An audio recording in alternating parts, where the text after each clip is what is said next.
আসসালামু আলাইকুম ওরহমতুল্লাহ। এই মুহূর্তে আপনাদের সাথে ভিডিওতে যুক্ত হয়েছি নওগাঁ জেলাধীন আত্রাই উপজেলার হাটকালুপাড়া ইউনিয়নের বান্দাইখাড়া গ্রামের হাফেজিয়া লিল্লা বোর্ডিং মাদ্রাসায়।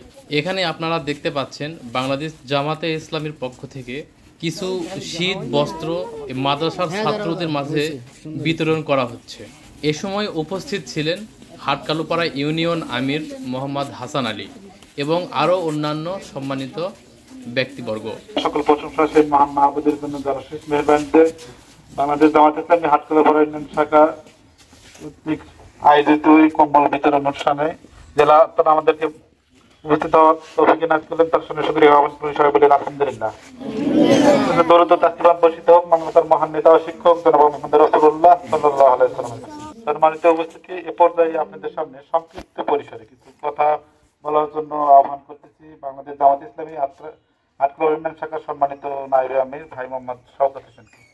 রাসূল সাল্লাল্লাহু আলাইহি সাল্লাম যে দিন যে জীবন ব্যবস্থা আমাদের জন্য নিয়ে এসেছিলেন, পরিপূর্ণ জীবন ব্যবস্থা, রাসূল সাল্লাল্লাহু আলাইহি সাল্লাম সেটা পরিপূর্ণভাবে রেখে গিয়েছিলেন উম্মতদের জন্য। খোলাফায়ে রাশিদিনরা সেটা পরিপূর্ণভাবেই মানব জাতির উপরে প্রতিষ্ঠিত করার জন্য প্রচেষ্টা চালিয়ে গেছেন।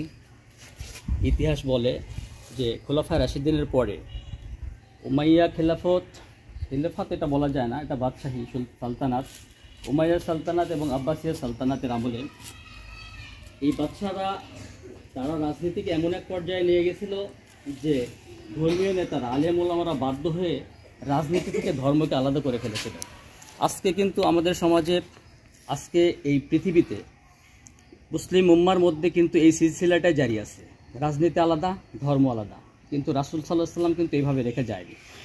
দিন মানে হচ্ছে জীবন ব্যবস্থা, সেটা ধর্মীয় জীবন এবং রাজনৈতিক জীবন, মানুষের সার্বিক জীবনের সমন্বয়ে কম্বিনেশনই একটা জীবন ব্যবস্থা, পরিপূর্ণ জীবন ব্যবস্থা, তার নাম হচ্ছে দ্বীন ইসলাম।